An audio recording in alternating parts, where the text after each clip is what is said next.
லூக்கா எழுதின சுவிசேஷம் 8ஆம் அதிகாரம் 5 முதல் 15 வசனங்கள் உள்ள வேத பகுதியை நாம் இன்னைக்கு வேத பாடமாக பார்க்க போகிறோம். கொஞ்சம் டீட்டெயிலாக பார்க்க போகிறோம். அது எதை பற்றி சொல்லப்பட்டிருக்கு அப்படின்னா, 5வது வசனத்தில் விதைக்கிறவன் ஒருவன் விதையை விதைக்க புறப்பட்டான். அவன் விதைக்கையில் சில விதை வழியருகே விழுந்து மிதியுண்டது. ஆகாயத்து பறவைகள் வந்து அதை பட்சித்து போட்டது அப்படின்னு ஆரம்பிக்குது இந்த ஓமை. இதை பற்றி தான் நாம் இன்னைக்கு இந்த ஓமையை குறித்து தான் நம்ம பார்க்க போகிறோம். நம்ம எல்லாம் கண்களை மூடுவோம் தேவ சமூகத்தில். நல்ல தகப்பனே, சர்வ வல்லமையுள்ள எங்கள் ஆண்டவரே, இந்த அருமையான நேரத்திற்காக உமக்கு ஸ்தோத்திரம். முற்றிலுமாய் உங்களுடைய கரத்தில் ஒப்பு கொடுக்கிறோம். நீங்கள் ஆளுகை செய்யுங்க ஆவியானவரே. நீங்கள் தான் வேத வாக்கியங்களை எங்களுக்கு போதிக்கிறவங்க. பிதாவினுடைய வசனத்தை எடுத்து எங்களுக்கு போதிக்கிறவர் நீங்கள் தான் ஆவியானவரே. இயேசு கிறிஸ்து எங்களுக்கு கொடுத்த வசனத்தை எங்களுக்கு நினைப்பூட்டுகிறவர் நீர் என்று வேதம் சொல்லுகிறது. இந்த மாலை வேளையிலும் நீர் எங்களுக்கு நினைப்பூட்டுவீராக. எது எதெல்லாம் எங்களுக்கு தேவை என்பதை நீர் அறிந்திருக்கிறீர். வந்திருக்கிற ஒவ்வொருத்தருக்கும் என்ன தேவை என்பதை நீர் அறிந்திருக்கிறீர். தேவனாகிய கர்த்தர் அதை தந்து எங்களை போஷித்து அனுப்ப போகிற தயவுக்காக உமக்கு ஸ்தோத்திரம். மகிமையுள்ள கரத்தில் எங்களை தாழ்த்துகிறோம் எங்கள் ஆண்டவர் இயேசுவின் நாமத்தில் பிதாவே. அல்லேலூயா. 8ஆம் அதிகாரம் லூக்கா எழுதின சுவிசேஷம் 5 முதல் 15 வசனத்தில் ஒரு ஓமையை குறித்து சொல்லப்பட்டிருக்கு. முதல்ல ஓமைனா என்ன அப்படின்னு கேட்டிங்கன்னா, பொதுவாக ஓமை என்பது நம்மளை பொறுத்த வரைக்கும் உலக பிரகாரமாக ஓமை என்பது எதை குறிக்கிறது அப்படின்னா, ஒரு விஷயத்தை புரிய வைப்பதற்கு இன்னொரு விஷயத்தை யூஸ் பண்ணுவது தான் ஓமை. அதாவது ஒரு கடினமான விஷயத்தை புரிய வைப்பதற்கு ஒரு லகுவான விஷயத்தை சொல்வதுக்கு பேர் தான் என்னது? ஓமை. இப்போது ஒரு உதாரணத்துக்கு நான் சொல்கிறேன். ஒரு ஊரில் நாங்கள்லாம் ஒரு 30 வருஷத்துக்கு முன்னாடி கிராமங்களில் இருக்கிறவங்களுக்கு விமானத்தையே பார்த்துருக்க மாட்டாங்க, ஃப்ளைட்டே தெரியாது. அப்போ யாராவது சென்னையிலேருந்து வரவங்கள பார்த்து கேட்பாங்க, இந்த மாதிரி ஃப்ளைட்டெல்லாம் சொன்ன உடனே, ஃப்ளைட்டா எப்படி இருக்கும், ஏரோப்ளைன் எப்படி இருக்கும் அப்படின்னா, நல்லா பறவை மாதிரி மேலே பறக்கும் அப்படிம்பாங்க. இந்த பறவை மாதிரின்னு ஒரு மாடல் சொல்கிறோம்ல, அதற்கு பேர் தான் ஓமை. ஒரு புரியாத விஷயத்தை புரிய வைப்பதற்கு பயன்படுத்துவது ஓமை. இது உலக பிரகாரமாக. ஆனால் வேதாகமத்தை பொறுத்த வரைக்கும் ஓமை என்பது எதை குறிக்கிறது அப்படின்னு கேட்டிங்கன்னு சொன்னால், மத்தேயு எழுதின சுவிசேஷம் 13ஆம் அதிகாரம் 9-10 வசனங்களில் ஆண்டவர் ஒரு காரியத்தை சொல்லுகிறார்.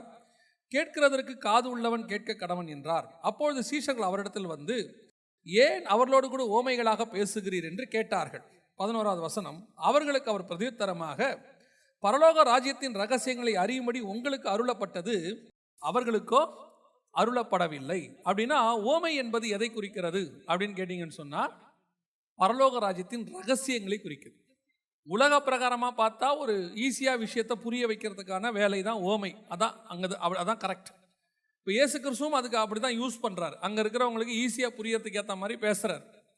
ஆனால் அந்த ஓமைக்கு பின்னாடி ஒன்று இருக்குது. அது என்னன்னு கேட்டால் பரலோக ராஜ்யத்தின் ரகசியங்கள். இதே லூக்கா எழுதின சுவிசேஷம் 8ஆம் அதிகாரத்தில் 10வது வசனத்தில் அவர் சொல்றார் பாருங்க.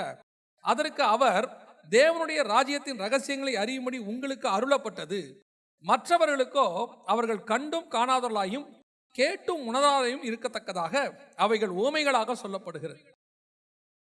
யாருக்கு கர்த்தர் புரிய வைக்கணுமோ அவங்களுக்கு தான் அந்த ரகசியம் புரியும். மற்றவங்களுக்கு, அதாவது பரலோகம் இவங்களுக்கு தெரிய வேணான்னு தெரிஞ்சா அவங்களுக்கு அது வெறும் ஓமையாக மட்டும்தான் இருக்கும்.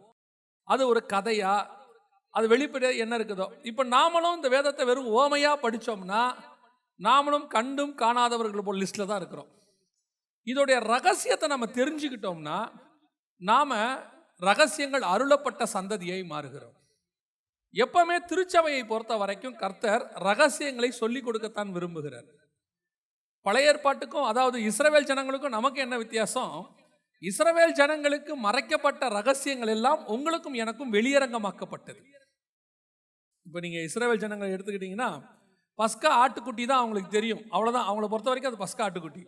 ஆனால் அந்த பஸ்கா ஆட்டுக்குட்டி என்பது இயேசு கிறிஸ்து அப்படிங்கிறது உங்களுக்கு எனக்கு தான் வெளிப்பாடு. இப்போ இயேசு வந்து அங்கே நிற்கும் போது அவனால் அது பஸ்கா ஆட்டுக்குட்டின்னு என்ன செய்ய முடியல. இயேசுவே சொல்கிறார், வேத வாக்கியங்களை ஆராய்ந்து பாருங்கள், அவை என்னை குறித்து சாட்சி கொடுக்கிறது. ஏன்னா அது ரகசியமாக இருக்கு அவங்களுக்கு. அவங்க தேவனிடத்துல போய் கேட்பாங்கன்னா அந்த ரகசியம் வெளிப்படும்.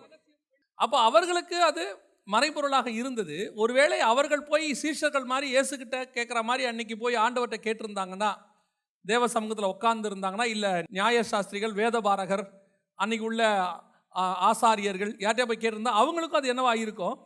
வெளியரங்கமாக இருக்கும். ஆனால் அவங்க கேட்கல. இன்னைக்கு நமக்கு கர்த்தர் அதை வெளிப்படுத்த வல்லமையுள்ளவராக இருக்கிறார். இப்போ நம்ம அந்த விதை விதைக்கிற ஓமையை தான் பார்க்க போகிறோம். விதை விதைக்கிற ஓமைக்குள்ளே என்ன ரகசியம் இருக்குது அப்படின்னு. எனக்கு இதில் படிக்கும் போது என்னென்னா, சீசர்கள் போய் கேட்டுறாங்க அந்த ஓமையின் கருத்தாவது அப்படின்னு 11வது வசனத்திலேருந்து கர்த்தர் அந்த ஓமைக்கான விளக்கத்தை கொடுத்துட்றாரு. 12வது வசனத்திலேருந்து 15வது வசனம் வரைக்கும் கர்த்தர் அந்த ஓமைக்கான விளக்கத்தை கொடுத்துட்றாரு. ஆனால் இதை படிக்கும்போது இதுக்கு பின்னாடி இன்னொரு ரகசியம் இருக்குது, இன்னொரு விஷயம் இருக்குன்ற மாதிரி ஆவியானவர் உணர்த்தினார். இப்போ அதுதான் இப்போ நம்ம பார்க்க போகிறோம். இப்போ இந்த விஷயம் வந்து வெளியரங்கமாகவே இருக்குது.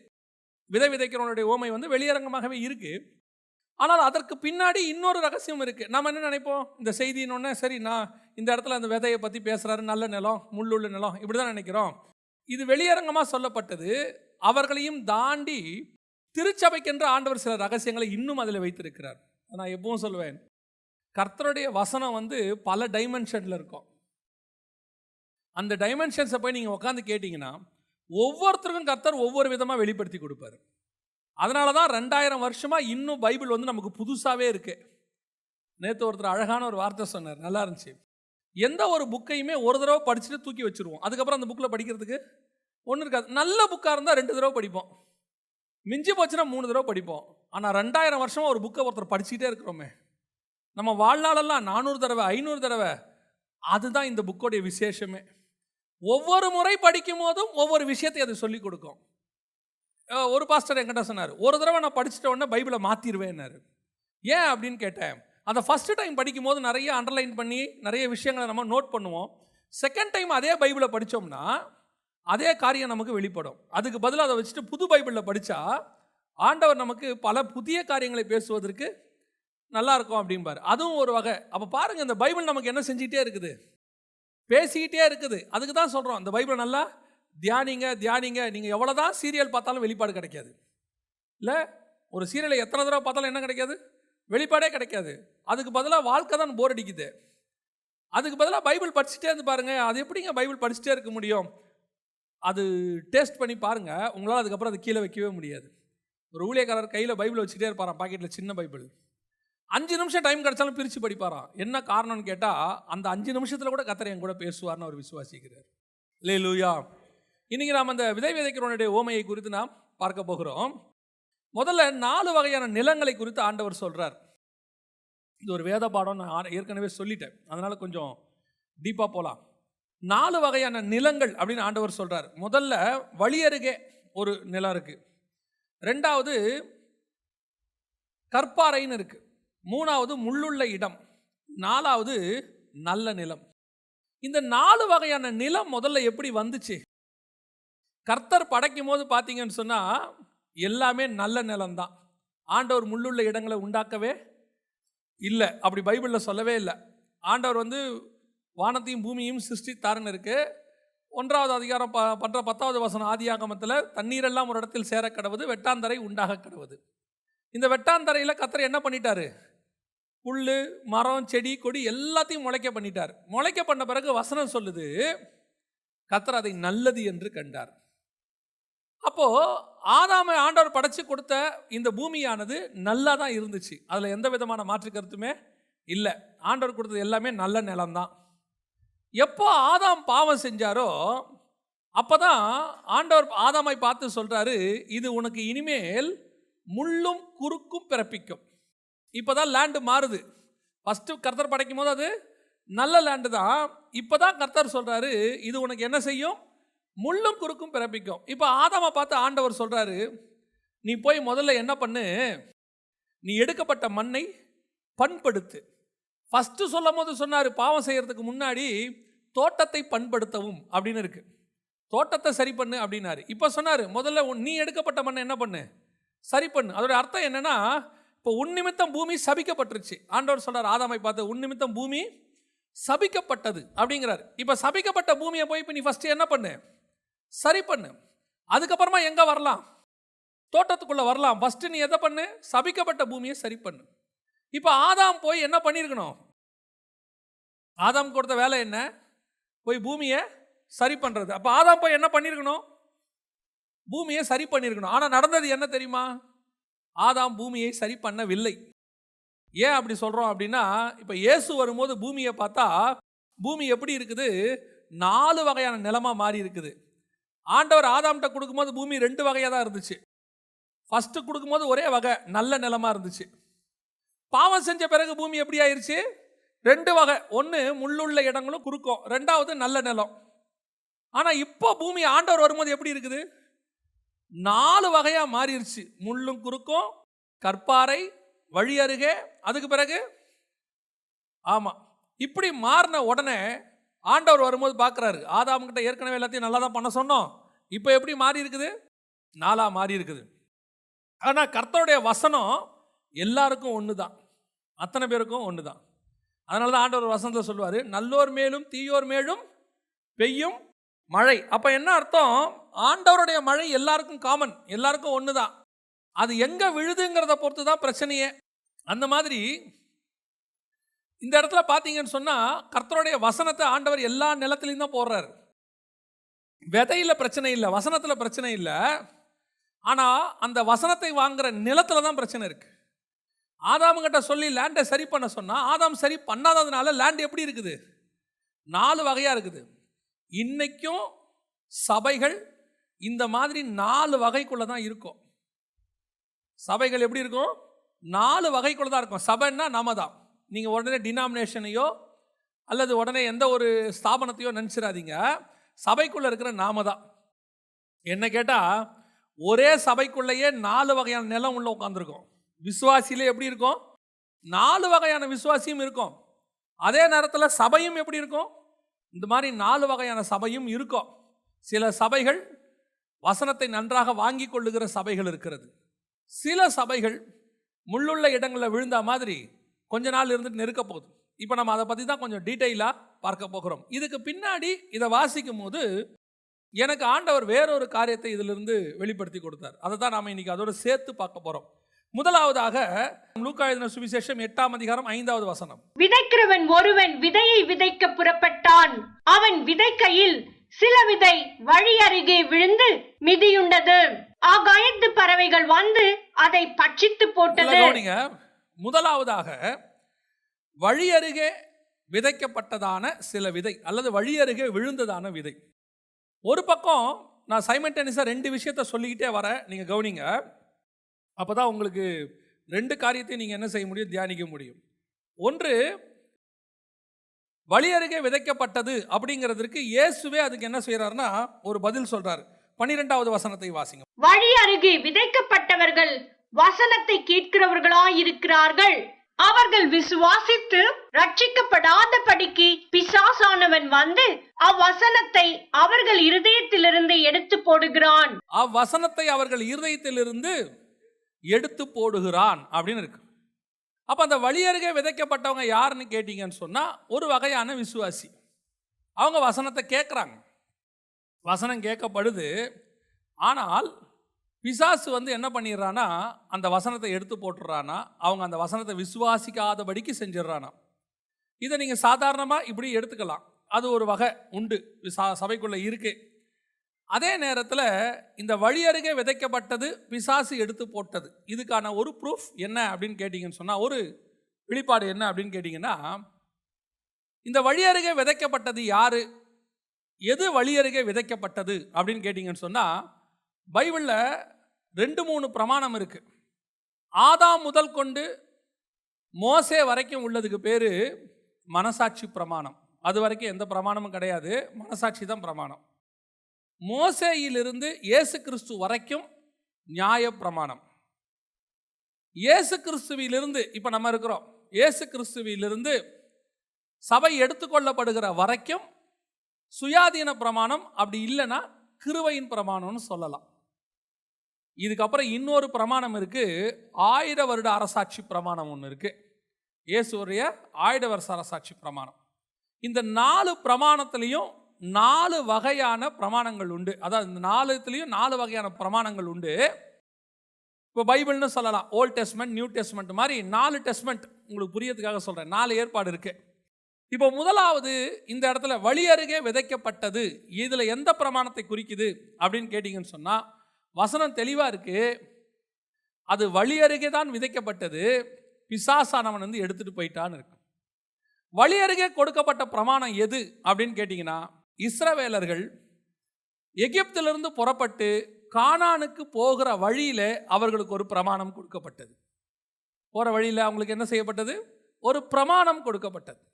அந்த பிரமாணம் தான் வழி அருகே விதைக்கப்பட்ட பிரமாணம். ஆண்டவர் போகிற வழியில், ஆனால் ஆக்சுவலாக அவங்க 2 நாளில் போக வேண்டியவங்க. இஸ்ரவேல் ஜனங்க கானானுக்கு எத்தனை நாளில் போகணும்? 2 நாளில் போயிடணும். அவ்வளோதான், பக்கம்தான். ஈஜிப்டிலேருந்து அந்த ஒரு இடத்த அப்படி கிராஸ் பண்ணிங்கன்னா இஸ்ரேலுக்கு போயிடலாம். ஈஜிப்டோடைய ஒரு பார்டர்லேருந்து பார்த்தா இஸ்ரேல் நேராக தெரியும். இப்போ கூட பார்த்தீங்கன்னா தெரியும். அவங்க ரொம்ப ஈஸியாக 2 நாள் பிரயாணத்தில் போக வேண்டிய இடம் தான். 2-3 நாளைக்குள்ளே அவங்க போயிடலாம். ஆனால் ஏன் 40 வருஷம் சுற்றி வந்தாங்க? இதுக்கு அப்புறம் தான், அந்த 2 நாளைக்கு அப்புறம் தான் அவங்களுக்கு பிரமாணம் ஸ்டார்ட் ஆகுது. அது வரைக்கும் பிரமாணம் கொடுக்கல. 50வது நாளில் தான் கர்த்தர் என்ன கொடுத்தாரு? பிரமாணம் கொடுத்தாரு சீனாய் மலையில். அப்போ வழி அருகே விதைக்கப்பட்டது எதற்கான ஒரு அடையாளம் என்றால் நியாயப்பிரமாணத்துக்கான ஒரு அடையாளம். இது அவர்களுக்கு கொடுக்கப்பட்டது. அவர்கள் விசுவாசித்து ரட்சிக்க கூடாதபடிக்கு ஆகாயத்து பறவைகள் நீங்க ஆண்டவர் சொல்றாரு. இந்த இடத்துல வசனம் பாருங்க, வழி அருகே விழுந்து மிதி உண்டது, ஆகாயத்து பறவைகள் வந்து அதை, இந்த ஆகாயத்து பறவைகளுக்கு கர்த்தர் கொடுக்கிற வசனம் என்னன்னா பிசாசுங்கிறாரு. ஆகாயத்து பறவைக்கு கர்த்தர் கொடுக்கிற விளக்கம் என்னது? பிசாசு. 12வது வசனத்துல அவர்கள் விசுவாசித்து ரட்சிக்க கூடாதபடிக்கு பிசாசானவன் வந்து, ஆகாயத்து பறவைக்கு கர்த்தர் கொடுக்கிற விளக்கம் என்னது? பிசாசு. என்ன அழகா இருக்கு பாருங்க.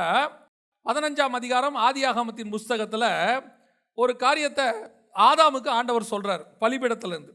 15:11 பறவைகள் அந்த உடல்களின் மேல் இறங்கின, அவைகளை ஆபிரகாம் துரத்தினான். அப்பொழுது கர்த்தர் சொல்ற வார்த்தை என்னன்னா, இஸ்ரவேல் ஜனங்கள் 400 வருஷம் எங்கே அடிமையா இருப்பாங்க? எகிப்தில் போய் அடிமையா இருப்பாங்க. 400 வருஷம் கழிச்சு திரும்பி வருவாங்க. இந்த ஆகாயத்து பறவைகளுக்கு கர்த்தர் கொடுக்கிற விளக்கம் பிசாசு எடுத்துட்டு போகுதுன்னு அர்த்தம். இப்போ இஸ்ரவேல் ஜனங்களுக்கு கொடுக்கப்பட்ட பிரமாணத்தை பிசாசானவன் பட்சித்து போட்டான். வசனம் சொல்லுது, அவர்கள் இருதயத்திலிருந்து எடுத்து போடுகிறான். பல நேரங்களில் இஸ்ரவேல் ஜனங்களுக்கு கர்த்தர் பிரமாணங்களை கொடுத்துட்டே வர்றார். எங்க பிரமாணம் ஆரம்பிச்சிருச்சு தெரியுமா அவங்களுக்கு? எகிப்திலிருந்து புறப்படும் போதே ஆரம்பிச்சிருச்சு. இன்னைக்கு நைட்டு வெளியே வராதிங்க, எல்லாம் வீட்டுக்குள்ளே இருங்கன்றது முதல்லயே அவங்களுக்கு சொல்லப்பட்டதான ஒரு கட்டளை. அதுக்கப்புறம் கொஞ்சம் கொஞ்சமாக வந்து, அதுக்கப்புறம் ஆண்டவர் அவங்களுக்கு ஒரு புஸ்தகமாக எழுதி நியாயப்பிரமாணமாக மோசே வழியாக கொடுக்குறார். ஆனால் இந்த பிரமாணத்தை விசுவாசிக்காதபடிக்கு, விசுவாசித்து அவர்கள் ரட்சிக்க கூடாதபடிக்கு பிசாசு அவங்கள் இருதயத்தில் அதை என்ன பண்ணிட்டான்? எடுத்து போட்டான். ஆண்டவர் எதை சொல்றாரோ அதை செய்ய வேணான்னு சொல்லுவான். ஓய்வு நாளில் ஆண்டவர் வந்து வெளியே போய் மன்னாவை எடுக்காதன்னா அவங்க என்ன செய்வாங்க? ஆண்டவரே சொல்லுவார், இந்த ஜனங்கள் எப்படி இருக்கிறாங்க என்று நான் சோதித்து பார்ப்பேன்னு சொல்லி மன்னாவை கொடுப்பாரு. ஆண்டவர் ஒன்று சொன்னா, அந்த பிரமாணத்தை சொன்னா அதுக்கு அப்படியே ஆப்போசிட்டா செய்யறதா யாருடைய வேலை? இஸ்ரவேல் ஜனங்களுடைய வேலை. கர்த்தர் முறுமுறுக்காதீங்கன்னா இவங்க என்ன செய்வாங்க? முறுமுறுப்பாங்க. கர்த்தர் என்ன சொல்றாரோ அதுக்கு அப்படியே ஆப்போசிட். ஆனால் கர்த்தர் கொடுக்கிற பிரமாணத்துக்கு இவங்க கீழ்ப்படுகிற மாதிரியே இருக்கும். பயங்கரமா பிரமாணத்தை ஃபாலோ பண்ற மாதிரி இருக்கும். ஆனால் உள்ள போய் பார்த்தீங்கன்னா பிரமாணத்துக்கு ஆப்போசிட்டா இருப்பாங்க. இயேசு வரும்போது இஸ்ரவேலர்கள் நியாயப்பிரமாணத்தை பயங்கர ஸ்ட்ரிக்டா ஃபாலோ பண்றவங்க மாதிரி இருந்தாங்க. அப்படிதானே? இயேசு வரும்போது, ஐயோ ஓய்வு நாளில் எப்படி சுகமாக்கலாம், ஓய்வு நாளில் எப்படி நீங்க குணமாக்க முடியும், நீங்க வழி அருகே இப்படி இருக்கல, எப்படி ஓய்வு நாளில் வந்து கதிர்களை எப்படி கொறிச்சு சாப்பிடலாம், இப்படி பிரமாணம் பிரமாணம் பிரமாணம்னு பிடிச்சிக்கிட்டு இருப்பாங்க. ஆனால் அந்த பிரமாணம் எங்க இருக்காது? அவங்க இருதயத்தில் இல்லை. பிசாசு என்ன பண்ணிட்டான்? இருதயத்துல இருந்து பிரமாணத்தை எடுத்து போட்டான். இது இப்படிப்பட்டதான ஒரு பிரமாணம் இருந்தது. இதுதான் வழி அருகே விழுந்த பிரமாணம்.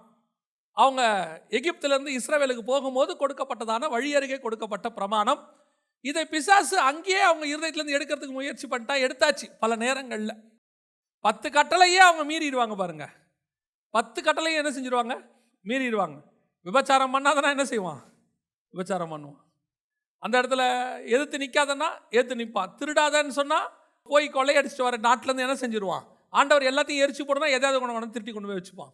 இப்படி அவர்கள் மாறி மாறி பிரமாணத்துக்கு எதிராக இந்த பிரமாணத்தை எடுத்து போட்டார்.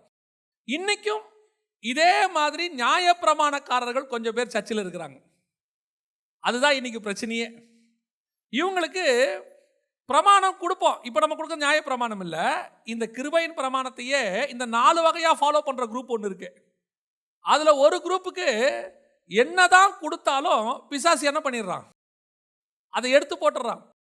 எப்படி இஸ்ரவேல் ஜனங்க முறுமுறுத்தாங்களோ அதே மாதிரி சபையில் உட்காந்துட்டு ஒரு குரூப் முறுத்துக்கிட்டே இருக்கும். எவ்வளவுதான் நீங்கள் விசுவாசத்துக்கு ஏதுவான வார்த்தையை கொடுங்க, ஆனால் அவங்களுக்குள்ள என்ன இருக்காது? விசுவாசத்துக்கு ஏதுவானதே இருக்காது. விசுவாசம் வர்த்திக்கவே ஆகாது. சிலரெல்லாம் லெட்டர் எழுதுகிறாங்க, சிலர்லாம் வந்துட்டு மெயில் அனுப்புகிறாங்க, வாட்ஸ்அப் பண்ணுறாங்க. அவங்க பேசுகிறதெல்லாம் பார்க்கும்போது சில நேரத்தில் எனக்கே, இத்தனைக்கும் அவங்க ஆரம்பிக்கும் போது எப்படி ஆரம்பிப்பாங்க தெரியுமா? உங்களுடைய செய்திகளை நாங்கள் தொடர்ச்சியாய் பார்க்கிறோம், ரெகுலராக பார்க்குறோன்னு தான் ஆரம்பிப்பாங்க. ஆரம்பித்து ஏன் தான் ஆண்டவர் எனக்கு இப்படி பண்ணுறாருனே தெரியாது, ஆண்டவர் இருக்கிறாரா இல்லையானே எனக்கு சந்தேகமாக இருக்குது. நான் நினச்சேன், அப்புறம் எதுக்கு இவங்க செய்தி பார்த்தாங்க? இந்த செய்தியை பார்த்ததுல என்ன பிரயோஜனம்? கேட்குறாங்க, ஆனால் வசனம் என்ன செய்யல? விசுவாசித்து ரட்சிக்க கூடாதபடிக்கு பிசாசு எடுத்து போட்டுறான். அதுதான் பிரச்சனையே. எவ்வளோ வசனம் கேட்குறோம், அதுவும் இந்த சந்ததி இருக்குல்ல, இந்த 2000க்கு மேலே இருக்கிற குரூப், உங்களை மாதிரி அதிகமாக வசனம் கேட்குற சந்ததியே கிடையாது. அதாவது கரெக்டாக கேட்குறோமா தப்பாக கேட்குறோமான்னு தெரியாது, ஆனால் அதிகமாக கேட்குறோம். நான் சொல்கிறது புரியுதா? நாங்கள் ஒரு 20 வருஷத்துக்கு முன்னாடி, 2000க்குலாம் முன்னாடி, 1980களில் 90களில் எங்களுக்கு டிவின்னு சொன்னால் மிஞ்சி போச்சுன்னா வாரத்துக்கு 2 ப்ரோக்ராம் தான். அப்போ உள்ளவங்களுக்கெல்லாம் தெரியும், 2 ப்ரோக்ராம் தான். ஒன்று ஒளியும் ஒளியும்னு ஒன்று இருக்கும், இன்னொன்று ஞாயிற்றுக்கிழமை சாயங்காலம் படம் இருக்கும். இந்த 2த்துக்கும் ஊரே காலி ஆகிடும். அப்போ இருக்கிறவங்களுக்கு தெரியும், இதெல்லாம் ஊரே காலியாகி இருட்டுன்னு ஆகிடும், அவ்வளோதான். ஆனால் பார்த்தீங்கன்னா டோட்டல் தமிழ்நாடும் உட்காந்து பார்க்கும் அதை. இப்போ பாட்டுக்குன்னே 10 சேனல் இருக்கு, இல்லை சினிமாக்குன்னு 10 சேனல் இருக்கு தனியாக. அப்போல்லாம் வாரத்துக்கு ஒரு சினிமாவா, வாரத்துக்கு ஒரு அரை மணி நேரம் பாட்டு போடுவாங்க, இவ்வளோதான். இப்போ நீங்கள் எடுத்துக்கிட்டிங்கன்னா டிவியில் 200 சேனல் 150 சேனலுங்கிறான், 700 சேனல் 800 சேனலுங்கிறான். பார்த்தீங்கன்னா படத்துக்குன்னு ஒரு 20-30 சேனல், பாட்டுக்குன்னு ஒரு 20-30 சேனல் எல்லாம் இருக்கு. ஸோ இந்த சந்ததி நிறையா எக்ஸஸா இதே மாதிரி தான் வசனமும். அப்போ சபைகளில் வந்து ஞாயிற்றுக்கிழமை ஒரு ஆராதனை வைப்பாங்க, மிஞ்சி போச்சுன்னா ஏதாவது ஒரு சபையில் பைபிள் ஸ்டடி இருக்கும்.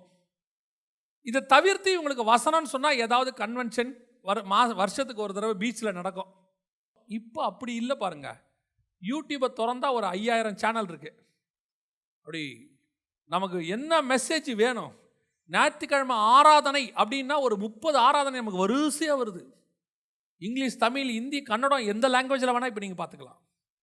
இது பத்தாததுக்கு நேரடி ஆராதனையும் இருக்குது, இது பத்தாததுக்கு வாட்ஸ்அப்பில் பிட்டு ஆராதனை இருக்குது. உங்களுக்கு என்ன ரேஞ்சில் வேணும், 30 செகண்டில் மெசேஜ் வேணாலும் இருக்குது, 5 நிமிஷத்தில் மெசேஜ் வேணாலும் இருக்குது, 1 மணி நேரத்தில் வேணுனாலும் இருக்குது.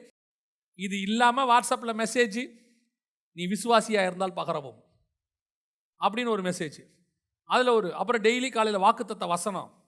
இந்த ஜென்ரேஷனுக்கு தான் எக்கச்சக்கமாக என்ன இருக்குது, வசனம் கேட்டுக்கிட்டே இருக்குது. ஆனால் இவ்வளோ வசனம் வந்தால் என்ன வந்திருக்கணும், எவ்வளோ விசுவாசம் வந்திருக்கணும். ஆனால் இருக்குதா? படிக்கிற வேகத்திலே டெலீட் பண்ணுற மாதிரி உள்ள போகிற வேகத்திலே பிசாசு வெளியேற்றுறான் வசனத்தை. எவ்வளோ சொல்லுங்க, ஆனால் நமக்கு என்ன வர மாட்டேங்குது, விசுவாசம் வர மாட்டேங்குது. ஒரு பக்கம் வசனம் உள்ள போகிற அதே வேகத்தில் எடுக்கிறதுக்கு பிசாசும் வரா, இவங்க இடம் கொடுக்குறாங்க. எவ்வளோ வசனங்கள், எவ்வளோ செய்திகள் கேட்குறோம், ஆனாலும் பயம் போதா? எதிர்காலத்தை பற்றின பயம் போயிருக்கா? ஆனாலும் பணத்து மேலே இருக்க ஆசை போயிருக்கா? உலகத்தை ஜெயிக்க முடிஞ்சிருக்கா? எதுவும் கிடையாது. எப்படி சபைக்கு வந்தோமோ அப்படியே தான் இருக்கோம். ஆனால் நீங்கள் உட்காந்து கேட்டு பாருங்க, பாஸ்டர் நீங்கள் அன்றைக்கி ஒரு செய்தி கொடுத்தீங்களே, நல்ல பாயிண்ட். நான் ஒருத்தன் கேட்டேன், தம்பி உங்கள் பாஸ்டர் நேற்று செய்தி கொடுத்தாரா? கொடுத்தாரு. எதை பற்றி கொடுத்தாரு? ஒரு விஷயம் சொன்னோம், இதை பற்றி கொடுத்தாரு. என்ன தலைப்பு வசனம்? தலைப்பு வசனம் இப்படின்னு யோசிக்க ஆரம்பித்தான். கதை ஞாபகத்தில் இருக்கு, கான்செப்ட் ஞாபகத்தில் இருக்கு, என்ன ஞாபகத்தில் இல்லை? வசனம் ஞாபகத்தில் இல்லை அவனுக்கு. எங்களுக்கெல்லாம் எங்கள் பாஸ்டர் எந்த வசனத்தில் ஆரம்பித்து எதில் முடிச்சாருங்கிற வரைக்கும் எழுதி வச்சுருப்போம், ஞாபகத்திலையும் இருக்கும். இன்னைக்கு இதுதான் நியாயப்பிரமாண விசுவாசி. நல்லா கேட்கும், வைராக்கியமாக இருக்கும். இன்னைக்கு நம்ம வசனத்துக்கு பயங்கர வைராக்கியம், பைபிள் மேலே வைராக்கியம், சர்ச்சுக்கு வைராக்கியம். ஆனால் வசனம் உள்ளே இருக்கா? விசுவாசம் இருக்கா? ஒரு பிரச்சனை வந்த உடனே அப்படியே என்ன ஆகுமோ, ஒன்றும் ஆகாதுல்ல, ஏன்னா கர்த்தர் சொல்லி இருக்கிறார்ல, நீ விசுவாசித்தால் தேவனுடைய மகிமையை காண்பாயின்னு இருக்குல்ல. ஆனா விசுவாசம் எங்க? அதான் ஆண்டவர் கேட்கிறாரு. கடைசி காலத்துல மனுஷகுமாரன் வரும்போது விசுவாசத்தை காண்பாரோ, அவ்வளவுதான். இன்னைக்கு பிசாசு விசுவாசத்தை எடுத்து போடுது. விசுவாசம் எதுல வரும்? கேள்வினாலே வரும். அதுக்கு தான் ஆண்டவர் உங்களுக்கு வசனத்தை பேசிக்கிட்டே இருக்கிறார். கேள்வினாலாம் கேட்கறது இல்ல, கேள்வி கேட்கறது இல்ல. கேள்வினாலே வரும்னா கேட்கறதுனால வரும். எவ்வளோக்கு எவ்வளோ வசனம் கேட்குறீங்களோ அவ்வளோக்கு எவ்வளோ என்ன வளரும்? விசுவாசம் வளரும். விசுவாச வார்த்தைகள் அதுக்கு தான் சபையில் கொடுக்குறோம். ஆனாலும் கூட ஒரு சந்ததி யார்? நியாயப்பிரமாண கால விசுவாசிகள். வழி அருகே விழுந்த விதை மாதிரி தான் இருக்கு. இதுக்கு அந்த வசனம் ஏறவே மாட்டேங்குது. சபைக்குள்ள ஏதாவது ஒரு பிரச்சனை வந்த உடனே பாஸ்டர்கிட்ட ஃபோன் பண்ணுறது, ஜோம் பண்ணுறது தப்பே கிடையாது. பாஸ்டர் எனக்கு ஜோம் பண்ணிங்கன்னு சொல்கிறது தப்பு இல்லை. அநேகரோட சோத்திரத்தினால கிருபை பெருகும், இல்லைன்னு சொல்லலை. ஆனால் பாஸ்டர்கிட்ட சொல்லும் போது என்ன சொல்கிறாங்க தெரியுமா? 10 வருஷமா சர்ச்சுக்கு வந்து ஒரு பிரோஜனம் இல்லை பாஸ்டர். பாஸ்டர் திருப்பி சொல்றாரு, 10 வருஷமா நீ வந்து உன்னால ஒரு பிரோஜனம் இல்லை. ஏன்? கொடுத்த வசனம் ஒன்று கூட எங்க போல, உடனே அவிசுவாச வார்த்தை. இன்னைக்கு அப்படிதான் இருக்கு. ஆண்டவர்கிட்ட போயிட்டு இஸ்ரவேல் ஜனங்க மாதிரி முறுமுறுக்கிறது. ஆனா நியாயப்பிரமாணம் கையில் இருக்கும். பிரமாணத்தை மீறினா கோவம் வரும். ஓய்வு நாள்ல சொல்லி பொறுக்கிறான், முறுமுறுக்கலாம். ஊழியக்காரனை ஏத்து பேசலாம், ஆனா பிரமாணம் கையில் இருக்கும். இப்படி ஒரு கூட்டம் சபைக்குள்ள இருக்கு. இது முதல் வழியருகே விழுந்த விதை. இப்படி ஒரு கூட்டம் இன்னைக்கும் இருக்கும், சர்ச்சுக்குள்ள உட்காந்துருக்கும். இந்த விதை எடுக்கப்படாம அந்த நிலமும் என்ன நிலமா மாறணும்? நல்ல நிலமா மாறணும். ரெண்டாவது ஒரு வகையான விசுவாசி இருக்குது. வாசிங்க 6வது வசனம் வாசிங்க. 8ஆம் அதிகாரம் 6வது வசனம் வாசிங்க. சில விதை கற்பாறையின் மேல் விழுந்தது. அது முளைத்த பின் அதற்கு ஈரம் இல்லாததினால் உலர்ந்து போயிற்று. இதுக்கு ஆண்டவர் விளக்கம் கொடுக்குறா பாருங்க. 13ஆம் வசனம் வாசிங்க. கற்பாறையின் மேல் விதைக்கப்பட்டவர்கள் கேட்கும் போது சந்தோஷத்துடனே வசனத்தை ஏற்றுக்கொள்ளுகிறார்கள். ஆயினும் தங்களுக்குள்ளே வேர்கொள்ளாதபடியினாலே கொஞ்ச காலம் மாத்திரம் விசுவாசித்து சோதனை காலத்தில் பின்வாங்கி போகிறார்கள். வசனம் சொல்லும் போது எப்படி ஏற்றுக்கொள்வாங்க? சந்தோஷத்தோட. இவங்களுக்கு வந்து நீங்க நல்ல சந்தோஷமான வசனம் சொல்லணும்லாம் கிடையாது. எவ்வளவு கடினமான வசனம் சொன்னாலும், எவ்வளோ இருதயத்தை குத்துற மாதிரி பிரசங்கம் பண்ணாலும் அதை அவர்கள் சந்தோஷமா ஏற்றுக்கொள்வார்கள். ஆண்டவர் தான் எங்கிட்ட பேசுறாரு. இப்போ இவங்களை நம்ம என்ன விசுவாசின்னு சொல்லுவோம்? நல்ல விசுவாசி இல்லையா? நல்ல விசுவாசி. இவங்க என்ன சொன்னாலும் எங்கள் காலத்துலலாம் நாங்கள் விசுவாசி, எங்கள் காலம் தான் விசுவாசியாக இருந்தது. ஒரு 25-20 வருஷத்துக்கு முன்னாடி சொல்கிறேன். விசுவாசியாக இருக்கும்பொழுது எங்கள் சபைகள்லாம் வந்து ஆசீர்வாத வசனங்கிறது வருஷத்துக்கு 2 தடவை வந்துட்டால் பரவாயில்ல, அதுவே பெரிய விஷயம். ஜனவரி மாதம் 1ஆம் தேதி வாக்குத்தத்த செய்தி கொடுக்கும்போது ஆசீர்வாதம் வரும். அதற்கு பிறகெல்லாம் உருவாக்குற செய்தி தான், அடித்து குத்துற செய்தி தான். அப்படி வரும்போது எத்தனையோ முறை ஆவியானவர் எங்களுக்கு கண்டித்து உணர்த்துவார். உணர்த்தும் போது ஒரு நாள் கூட என்னடா இந்த பாஸ்டர் இப்படியே பேசிக்கிட்டு இருக்கிறாரு அப்படிங்கிற எண்ணம் எனக்கு வந்ததே இல்லை. எங்கள் யாருக்குமே வந்ததில்லை, எங்கள் செட்டில் யாருக்குமே வராது. நாங்கள் திரும்பி வரும்போது எப்படி டிஸ்கஸ் பண்ணுவோன்னா, இன்னைக்கு பாரு ஆவியானவர் எப்படி பேசினாரு, எனக்கு இன்னைக்கு ஆண்டவர் எங்கிட்ட தான் பேசினாரு, நான் இன்னைக்கு மாறணும்னு எனக்கு உணர்த்தினார். இப்படி தான் எங்களுக்குள்ளே நாங்கள் பேசிப்போம், ஒருத்தர் ஷேர் பண்ணும்போது. இப்போ பேசும்போதே எப்படி பேசுகிறாங்க, கேட்கும் போது நல்லா தான் இருக்குது, நல்லா ஸ்ட்ராங்காக இருக்குங்க மெசேஜ், நல்ல டெப்த்தாக இருக்குங்க மெசேஜ், நல்ல சத்தியம், ரொம்ப நல்ல சத்தியமாக இருக்கு, கேட்கறதுக்கு சந்தோஷமாக தான் இருக்காங்க ஒரு கூட்டம் எல்லாம். ஆனால் போக போக போக போக ஒரு வசனத்தை கர்த்தர் கொடுக்குறாருன்னா எதுக்காக நல்லா தெரிஞ்சுக்கொள்ளுங்க. அதுக்கு பின்னாடி ஒரு சோதனை கண்டிப்பாக வரும். இப்போ ஸ்கூலில் நல்லா பாடம் எடுக்கிறாங்க, 6 மாதம் பாடம் எடுத்து முடிச்சோன்னா அடுத்து என்ன தான் வரும்? எக்ஸாம் வரத்தான் செய்யும். அந்த எக்ஸாமுக்காக தான் இந்த பாடத்தையே உங்களுக்கு ப்ரிப்பேர் பண்ணுறாங்க. நீங்கள் பாடத்தையும் படிக்கணும், மனசுலையும் வச்சுக்கணும், புரிஞ்சும் கொள்ளணும். அதே நேரத்தில் எக்ஸாம் வரும்போது என்ன செய்யணும்? பாஸ் பண்ணணும். ரெண்டும் இருக்கு. வெறும் எக்ஸாமுக்காக மட்டும் படிக்கக்கூடாது, வாழ்க்கைக்காகவும் படிக்கணும். எக்ஸாம் வரும்போது அதை அப்ளை பண்ணி பாஸும் ஆகணும். இதுதான் படிக்கிறது. நம்மள ஒரு சில பையன்லாம் எக்ஸாமுக்காக மட்டும் படிப்பான், பார்த்துருக்கீங்களா? அந்த எக்ஸாமுக்கு முன்னாடி 1 மாதம் அவனை மாதிரி படிக்கவே 85 எடுத்துருவான் 100க்கு. அதுக்கப்புறம் அவனை 2-3 மாதம் கழித்து, அந்த பாடத்தில் ஒரு ஃபார்முலா இருக்குது, அதெல்லாம் ஒன்றும் கேட்காத, அதை விடு, அதான் முடிஞ்சு போச்சு இல்லை, ஏன் அதை பற்றி கேட்குற? இல்லைடா ஒரு டவுட்டு, நானே மக்க படித்து எழுதுனேன். வாய்ப்பாடும்பாங்க, மனப்பாடு, அதை மனப்பாடம் பண்ணுவோம், ஃபார்முலா மனப்பாடம் பண்ணுவோம். என் கூட படித்த ஒருத்தர் இருந்தான், புக்கையும் மனப்பாடம் பண்ணியிருந்தான். ஒரு நாள் டீச்சர் கேள்வி கேட்டாங்க, பதில் சொல்லிக்கிட்டே வரும்போது கமா அதுக்கப்புறம் அப்படின்னா டீச்சருக்கு டவுட் வந்துருச்சு. பார்த்தா புக்கில் கமா இருக்கு. நீ ஏன்டா கமாவை சொன்ன? கமா இருக்கா இல்லையான்னா, அது நான் கமா சொன்னேங்கிற தப்பு ரைட்லாம் இல்லை, இருக்கா இல்லையா? இருக்கு. எதுக்காக? அப்போ எப்படி மக படிச்சிருக்கான் பாருங்க. நான் அவனை பார்த்து ஆச்சரியப்பட்டேன். அடப்பாவி, நமக்கு 3 லைனுக்கு மேலே நிற்க மாட்டேங்குது மண்டையில். அவனுக்கு கமாவோட சொல்கிறான், இங்கே அடுத்த புல் ஸ்டாப் வரும் அப்படின்ட்டு போயிட்டே இருக்கான். இந்த மாதிரி மக்க படித்து பாஸ் பண்ணுற ஒரு குரூப் இருக்கு. ஏன்னா இவனால் எக்ஸாமுக்கு அப்புறம் என்ன செய்ய முடியாது? நிற்க முடியாது. அவ்வளோதான், அவனுக்கு மனசில் ஏறாது, அவ்வளோதான், முடிஞ்சிருச்சு. ஆனால் ஒரு சிலர் புரிஞ்சு படிப்பாங்க, எக்ஸாம் வரும்போதும் பாஸ் ஆவாங்க. அதுக்கு பின்னாடி அந்த வசனம் என்ன செய்யும்? அவங்களுக்குள்ளே இருக்கும், அவங்க சொல்லி கொடுத்ததெல்லாம் இருக்கும். அவங்க பார்த்தீங்கன்னா அதுக்கப்புறம் 10வது தான் முடிச்சிருப்பான், 8வது எடுக்கிறவனுக்கு டியூஷன் எடுப்பான். அப்போல்லாம் இருந்தாங்க, +2 முடிச்சுட்டு 10வது எடுத்துகிட்டு டியூஷன் எடுப்பாங்க. ஏன் நீ எப்படி எடுக்கிற அப்படின்னா, அவன் அந்த அளவுக்கு அதை புரிஞ்சு படிச்சிருக்கான் பாடத்தை. 12வது முடித்தவன் 10வதுக்கு டியூஷன் எடுக்கிற அளவுக்கு அவனுக்கு புரிஞ்சிருக்கு பாடம். அப்படித்தான் இன்னைக்கு இருக்க விசுவாசி. வசனம் கேட்கும் போது நல்லா அப்படியே இருதயத்துக்கூட சந்தோஷமாக இருக்குது, பிரைஸ் லார்ட் ஹல்லேலூயா அப்படின்னு. கொஞ்ச நாள் கழித்து எக்ஸாம் வரும், ஒரு சோதனை வரும். சோதனை வரும்போது இந்த வசனம் அப்ளை ஆகணுமா இல்லையா? அந்த வசனத்தை அந்த நேரத்தில் நம்ம விசுவாசமாக அறிக்கை பண்ணணுமா இல்லையா? ஒரு கொரோனா வருது அப்படின்னா உடனே நம்ம என்ன சொல்லணும்? உடைய சட்டைகளின் மறைவில் என்ன உண்டு? ஆரோக்கியம் உண்டு. என் பக்கத்தில் 1000 பேர், எனது வலது பக்கத்தில் 10,000 பேர் விழுந்தாலும் அது என்னை அணுகாது. இந்த வசனத்தை சொல்ல சொல்ல சொல்ல நமக்கு என்ன வரும்?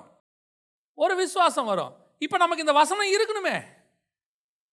சோதனை வந்த உடனே எல்லாரும் சாவுறாங்களாம், நமக்கு என்னைக்கு வரும்னு தெரியாது. வாயின் அறிக்கைன்னு ஒன்று இருக்குல்ல. சோதனை வரும்போது என்ன இருக்காது? வசனமே இருக்காது. மற்ற நேரத்தில் உட்காந்து பேச சொல்லுங்க, பாஸ்டர் என்ன சொன்னார் வீட்டில் பேசும்போது, சாதாரணமாக பேசும்போது.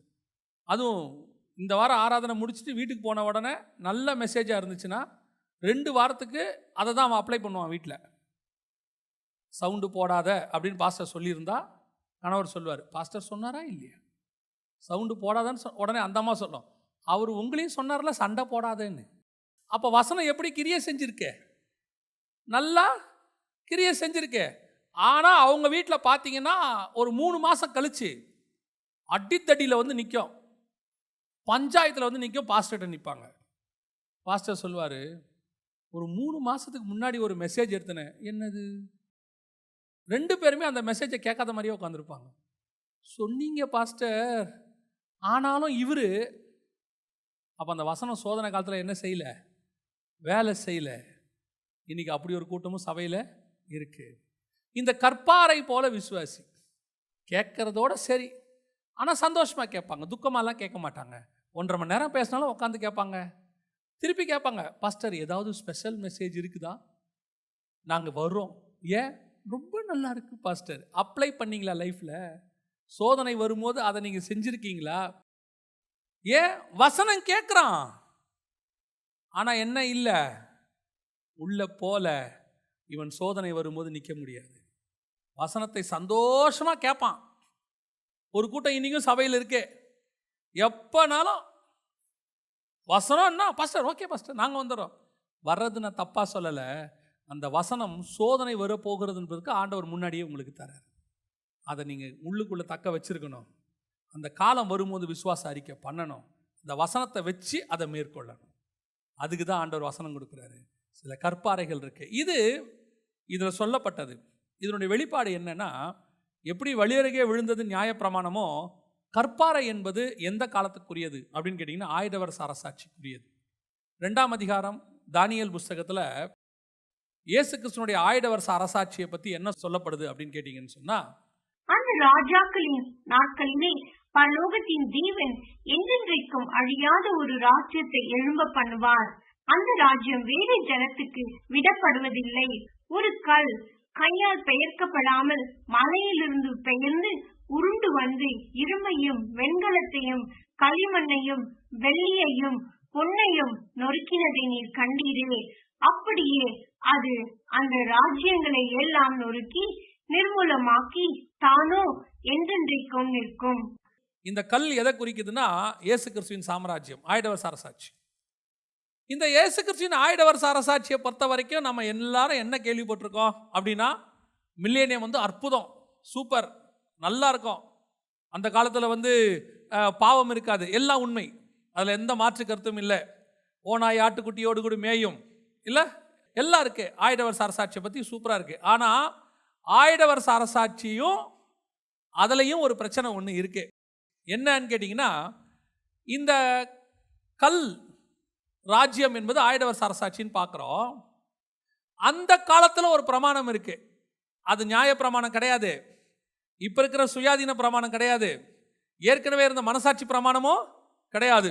ஒரு வித்தியாசமான பிரமாணம் வரப்போகுது. என்ன பிரமாணம் அப்படின்னு கேட்டிங்கன்னா, சங்கீதம் 2ல் அந்த காலத்தில் அரசாட்சி எப்படி இருக்கும் அப்படின்னு கேட்டு வசனம் சொல்லுது. இருப்புக்கோலால் அவர்களை நொறுக்கி குயக்களத்தை போல் அவர்களை உடைத்து போடுவீர் என்று சொன்னார். இதுதான் 1000 வருஷ அரசாட்சி. அந்த மேல இருந்து கீழே வரைக்கும் பார்த்தீங்கன்னா இயேசு கிறிஸ்துவோட அரசாட்சியை பற்றி சொல்லியிருக்கோம். இப்போ இயேசு கிறிஸ்து இரும்புக்கோலால் அவர்களை ஆளுகை செய்வார் அப்படிங்கிறது உங்களுக்கு தெரியணும் அப்படின்னு சொன்னால், வெளிப்படுத்தின விசேஷத்தில் இயேசு கிறிஸ்துவின் அரசாட்சியை பற்றி சொல்லப்பட்டிருக்கு. புறஜாதிகளை வெட்டும்படிக்கு அவருடைய வாயிலிருந்து கூர்மையான பட்டயம் புறப்படுகிறது. இருப்புக்கோலால் அவர்களை அரசாளுவார். அவர் சர்வ வல்லமையுள்ள தேவனுடைய உக்கிர கோபமாகிய மது உள்ள ஆலையை மிதிக்கிறார். அப்போ சங்கீதம் 2ல் சொன்னது வெளிப்படுத்தின விசேஷம் 19ஆம் அதிகாரத்தில் இருக்கு. 1000 வருஷ அரசாட்சி இரும்புக்கோலால் அவர்களை ஆளுகை செய்வார், குயக்களத்தை நொறுக்குவது போல நொறுக்குவார். அப்போ 1000 வருஷ அரசாட்சி எப்படி இருக்க போகுதுன்னு கேட்டிங்கன்னா, பயங்கர ஸ்ட்ரிக்டாக இருக்க போகுது. பாவம் ஏன் அவன் செய்யலைன்னா, பாவம் செய்ய முடியாது, அதனால் அவன் பாவம் செய்யலை. ஏன்னா ரூல் எப்படி இருக்க போகுது, பயங்கர ஸ்ட்ரிக்ட், பாவம் செய்யக்கூடாதபடிக்கு ரூல். இப்போ பாருங்க, சட்டம் போடுறாங்க, அந்த சட்டத்தை அப்ளை பண்ணுறாங்க, சட்டத்தை மீறினா ஃபைன். அப்போ 1000 வருஷ அரசாட்சியில் சட்டத்தை மீறவே முடியாது. அந்த அளவுக்கு ஆண்டவர் வந்து ஸ்ட்ரிக்டா ஆள போறாரு. ஆனா ஆண்டவர் எப்படிப்பட்டவர்? தேவன் எப்படியானவர்? அன்பானவர். அன்பான தேவன் ஸ்ட்ரிக்டான டிக்டேட்டரா ஆளுகை செய்ய போறாரு. இப்படி ஒரு காம்பினேஷனை பார்த்துருக்கீங்களா? இப்படி ஒரு காம்பினேஷன். ஒரு டிக்டேட்டர் அன்பா இருப்பானா? டிக்டேட்டர் எப்படி இருப்பான்? பயங்கர க்ரூயல். நமக்கு தெரிஞ்ச வரைக்கும் அவன் எப்படி கொடூரன். ஹிட்லர் எப்படி இருந்தாரு? பயங்கர கொடூரமான ஒரு ஆள் இல்லையா? அப்படிதானே இருப்பாரு. ஆனால் சமீபத்தில் தமிழ்நாட்டில் ஒரு அரசியல் தலைவர் பேசினார், எனக்கு ரொம்ப ஆச்சரியமாக இருந்துச்சு. அவர் சொல்கிறாரு, நான் ஆட்சிக்கு வந்தேன்னா அன்பான சர்வாதிகாரத்தை நீங்கள் பார்ப்பீர்கள்னாரு. நான் ஷாக் ஆகிட்டேன் உண்மையிலேயே. இந்த வேர்டு வந்து 1000 வருஷ அரசாட்சிக்கான வேர்டு. அது அன்பான தேவன் சர்வாதிகார ஆட்சி செய்வார், ஸ்ட்ரிக்டாக செய்வார், பாவமே செய்ய விடாதபடிக்கு ஸ்ட்ரிக்டாக செய்வார். அப்படி ஒரு அரசாட்சி நடக்கும். அந்த பிரமாணமே வேற, நியாய பிரமாணம் வேற, அன்பான பிரமாணம் வேற. இப்போ தேவன் அன்பான தேவன் ஸ்ட்ரிக்டான ஆட்சி ஒன்று செய்ய போறார். இதில் என்ன ஜனங்க வந்து வேரூன்றாம போனாங்க, அது யாரை குறிக்குது அப்படின்னு கேட்டிங்கன்னா, வெளிப்படுத்தின விசேஷத்தில் 1000 வருஷம் கழித்து பிசாசை கர்த்தர் கட்ட விழுக்கிறார். கட்ட விழுக்கும் பொழுது அங்கே வசனம் சொல்லுது பாருங்களேன், லூக்கா 8:13, சோதனை காலத்தில் பின்வாங்கி போகிறார்கள். கரெக்டாக 1000 வருஷ அரசாட்சி முடிஞ்ச உடனே பிசாசை கர்த்தர் என்ன பண்ணுறாரு? கட்ட விழுக்கிறார். எதுக்காக? பிசாசுக்கு பேரே சோதனைக்காரன். பிசாசுக்கு பேர் என்னது? இப்போ 1000 வருஷமும் ஜனங்க வந்து எப்படி இருந்திருக்கிறாங்க? பாவமே செய்யாமல் இருந்திருக்கிறாங்க. இவங்க அத்தனை பேரும் தேவன் மேல அன்பா இருந்து பாவம் செய்யாதவங்களா அல்லது சட்டத்துக்கு பயந்து பாவம் செய்யாதவங்களா? இதை கண்டுபிடிக்கணும்ல. இப்போ 2 பேருமே எப்படி இருக்கிறான்? ஒரே மாதிரி தான் இருக்கான். எல்லாரும் ஒரே மாதிரி தான் இருப்பான். யாரும் பாவம் செய்ய மாட்டான். ஒரு குரூப்பு வேற வழியே இல்லை அப்படின்னு பாவம் செய்யாமல் இருக்கு. ஒரு குரூப்பு பாவம் செய்யக்கூடாதுன்னு பாவம் செய்யாமல் இருக்கு. 2 வகை இருக்கு. 1000 வருஷ அரசாட்சி அப்படி தான் இருக்கும். ஒரு நாள் வரும், பிசாசு ஆண்டவர் கட்ட விழுப்பாரு. கட்ட விழுத்தோன்னு சோதனை வரும். சோதனைக்காரன் வரான். வந்த உடனே வசனம் சொல்லுது, ஆயினும் தங்களுக்குள்ளே வேர் கொள்ளாதபடியினாலே. அப்படின்னா என்ன அர்த்தம்? 1000 வருஷமும் கர்த்தர் சொன்ன பிரமாணம் அவங்களுக்குள்ள என்ன ஆகலை? வேர் கொள்ளலை. சந்தோஷமா கேட்டாங்க, ஸ்ட்ரிக்டா இருந்தாங்க. இப்போ நம்ம ஊரில் சிங்கப்பூரில் நம்மால் போகிறான்ல, சிங்கப்பூருக்கு போகிறாங்களே வேலைக்கெல்லாம், அவங்க போனால் ரோட்டில் குப்பை போட மாட்டாங்க, பார்த்துருக்கீங்களா? நம்மாலே போட மாட்டான். நீட்டாக மடித்து குப்பை எங்கே போடுவாங்க?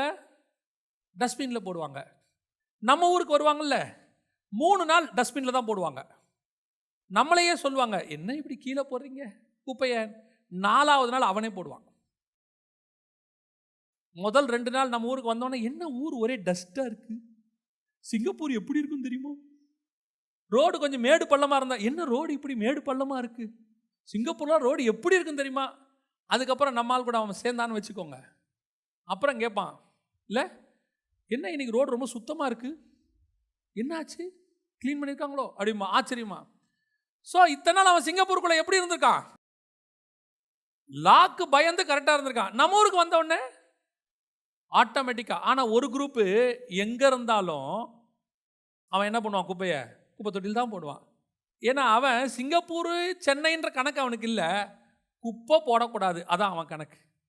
இது மாதிரி தான் சொல்கிறேன். ஆயுதவசார சாட்சியில் ஒரு குரூப்பு சட்டத்துக்கு பயந்து இருக்கும், ஒரு குரூப்பு உண்மையாக தேவன் மேலே அன்பாக இருக்கும். சோதனை வரும்போது அந்த வசனம் பிரமாணம் அவர்களுக்குள்ள வேர்கொள்ளாதபடியினாலே ஒரு நாள் பிசாசு வரும்போது ஒரு குரூப் அவன் பின்னாடி அப்படியே போயிடும். இவங்களோட நடக்கிறதா கடைசி யுத்தம். பைபிள் சொல்லுது, மாக்கோ கூட்டத்தார் மணலத்தனையாய் சேர்ந்து கொண்டார்கள். இதுதான் கற்பாறை ஜனங்கள். வழியருகே விதைக்கப்பட்டவர்கள் நியாயப்பிரமாணம், கற்பாறையில் விதைக்கப்பட்டவர்கள் ஆயுதவசார சாட்சி பிரமாணம். இன்னைக்கு அதே மாதிரி ஒரு குரூப் எங்கே இருக்குது, சர்ச்சில் இருக்கு. இன்னைக்கு சொல்கிறாங்கன்னு கேட்பாங்க சந்தோஷமா, சோதனை வரும்போது விழுந்து போகிற குரூப். 3வது ஒரு வகை இருக்கு, வாசிங்க லூக்கா எழுதின சுவிசேஷம் 8:7. சில விதை முள்ளுள்ள இடங்களில் விழுந்தது, முள் கூட வளர்ந்து அதை நெருக்கி போட்டது. இது என்ன பிரமாணம், இப்படி யாரு அப்படின்னு கேட்டீங்கன்னு சொன்னா, முதல்ல இது யாருன்னு பார்ப்போம். 7வது வசனம், சில விதை முள்ளுள்ள இடங்களில் விழுந்தது, முள் கூட வளர்ந்து அதை நெருக்கி போட்டது அப்படின்னு இருக்கு. இது யாரை குறிக்குது, 14வது வசனம் வாசிங்க, 8:14. முள்ளுள்ள இடங்களில் விதைக்கப்பட்டவர்கள் வசனத்தை கேட்கிறவர்களாய் இருக்கிறார்கள்.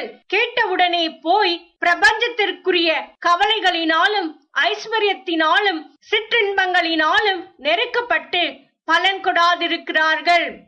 இது இன்னொரு குரூப். இதுக்கு முன்னாடி உள்ளது சோதனை. சோதனை வரும்போது தான் அது விழும், அது வரைக்கும் வசனம் என்ன செய்யும், இருக்கும். ஆனால் இப்போ இருக்கு பாருங்க, முள்ளுள்ள இடங்களில் விழுந்தது.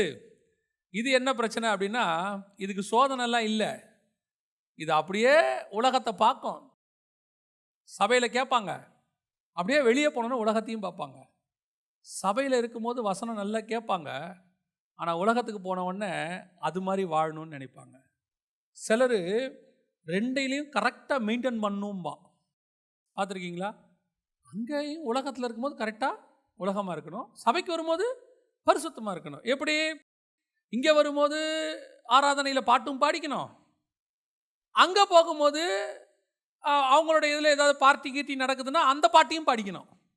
அவங்க கூடயும் டான்ஸ் ஆடிப்பான், அவங்க கூடயும் ஜாலியாக அரட்டை அடிச்சுப்பான், அவங்க கூடயும் சினிமா கதை பேசிப்பான், அவங்க கூடயும் சினிமா ஜோக் பேசிப்பான், எல்லாம் செஞ்சுப்பான். இங்கே வரும்போது இங்கேயும் எல்லாம் செஞ்சுப்பான். கேட்டால் பாருங்கள் என்ன சொல்லுவாங்க, அப்படி நாங்கள் அங்கே இருந்தால் எங்களை என்ன பண்ணிடுவாங்க, ஒதுக்கிடுவாங்க, எங்களை தனித்து விட்டுருவாங்க. ஆனால் ஆண்டவர் சொல்கிறாரு, ஒன்று கர்த்தர் இல்லை உலகம். கர்த்தர் தெய்வமானால் கர்த்தரத்தில் வாங்க, பாகால் தெய்வமானால் பாகால் இடத்துல போங்கள். நீங்கள் 2 பேருக்கும் ஒன்றா என்ன செய்ய முடியாது, ஊழியம் செய்ய முடியாது. அது எப்படிங்க, கஷ்டம். நான் சொல்கிறேன், நல்லா கவனிங்க. நீங்கள் உலகத்துக்குள்ளே போகும்போது அவர்கள் உங்களை அவங்கள மாதிரி மாற்றுறாங்களா, நீங்கள் அவங்கள உங்களை மாதிரி மாற்றுறீங்களான்றதான் கேள்வி. உங்ககிட்ட இருக்கிறது சத்தியம், உங்ககிட்ட இருக்கிறது உண்மை, உங்ககிட்ட இருக்கிறது வசனம். இதுக்கேற்ற மாதிரி தானே அவன் மாறணும் நியாயமா. அவங்ககிட்ட இருக்கிறது பொய், அவங்ககிட்ட இருக்கிறது உலகம், அவங்ககிட்ட இருக்கிறது சிற்றின்பம். அதுக்கேற்ற மாதிரி நீங்கள் ஏன் மாறுறீங்க? ஏன்னு சொன்னால் உங்களுக்கே அது மேலே ஆசை இருக்கு, அதான் பிரச்சனையே. சொல்லும் போது நம்ம சொல்லிப்போம், அதெல்லாம் ஆசைலாம் ஒன்றும் இல்லைங்க, ஆனால் விழுந்து போகிறேன், என்ன பண்ணுறது, அந்த இடம் அப்படி, அதெல்லாம் ஒன்றும் கிடையாது. முள்ளுள்ள இடங்களில் கர்த்தர் போடும்போது, இது எந்த பிரமாணம் தெரியுமா, இது எதுக்குரிய பிரமாணம், வெளிப்பாடுக்கு சொல்கிறேன். இது எதுக்குரிய பிரமாணம் அப்படின்னா, ஆதாம் முதல் கொண்டு மோசே வரைக்கும் இருக்கிற மனசாட்சி பிரமாணம். எப்படி சொல்கிறீங்க அப்படின்னா, ஆதாமுக்கு தான் முதல்ல ஆண்டவர் முள்ளை பற்றி பேசினார் இல்லையா, முல்லை குறுக்கு பிறப்பிக்கும். கரெக்டாக நியாய பிரமாணம் ஆரம்பித்தது எங்கன்னா சீனாய் மலையில். அப்போ என்ன எரிஞ்சிக்கிட்டு இருந்துச்சு, முள்செடி எரிஞ்சிக்கிட்டு இருந்துச்சு. அதோட அர்த்தம் என்னென்னா, இத்தோட முள்செடி முடிவுக்கு வருது, உன் பாதரட்சியை கழட்டி போடு, பரிசுத்த பூமியாக மாறுகிறது. அங்கே தான் கர்த்தர் நியாயப்பிரமாணத்தை ஆரம்பிக்கிறார். புரியுதா? அப்போ இந்த மனசாட்சி பிரமாணங்கிறது எதை குறிக்குது? முள்ளுள்ள இடங்கள். அதுதான் நீங்கள் நானும். மனசில் நிறைய ஆசை இருக்கு, மனசில் நிறைய கவலை இருக்கு, நிறைய சிற்றின்பம் இருக்கு. இதுக்கு நடுவில் என்ன வந்து விழுது? உங்களுக்கு வசனம் வந்து விழுது. இப்போ உங்களுக்கு என்ன ஆகுது? கேட்குற வரைக்கும் சிலர்லாம் சொல்லுவாங்க, சர்ச்சில் இருக்கிற வரைக்கும் சந்தோஷமாக இருக்குது. சிலருக்கு செய்தி கேட்கும் போது சந்தோஷமாக இருக்குது, சபைக்குள்ளே இருக்கும்போது சந்தோஷமாக இருக்குது, ஆராதனை பண்ணும்போது சந்தோஷமாக இருக்குது. ஆனால் செருப்பு போடும்போது திருப்பி அதே. ஏன்னா அவங்க எல்லாத்தையும் எங்கே வச்சுட்டு வந்திருக்கிறாங்க? அங்கே வச்சுட்டு வந்திருக்காங்க. என்னத்தான் போங்க, எல்லாம் கேட்டாலும் பிரச்சனை ஒன்றும் மாறுற மாதிரி தெரியல. ஏன்னா பிரச்சனையை அவனே உள்ளுக்குள்ளே வச்சுருக்கான். ஆண்டவர் சொல்கிறாரு, இது முள்ளுள்ள இடத்துல விழப்பட்ட வார்த்தை. ஆண்டவர் உன்னை கூப்பிட்டதே இந்த முள்ளுள்ள நிலங்களை பண்படுத்தும்படி தான் கூப்பிட்டாரு. ஆதாம்கிட்ட சொன்னது ஆண்டவர் என்ன சொன்னார்? நீ போய் முதல்ல எடுக்கப்பட்ட மண்ணை பண்படுத்து. ஏன்? சபிக்கப்பட்ட பூமியை மாற்ற வேண்டிய அதிகாரம் யார் கையில் இருக்கு? ஆதாம் கையில் இருக்கு. முள்ளை எடு, முதல்ல முள்ளை ரிமூவ் பண்ணு.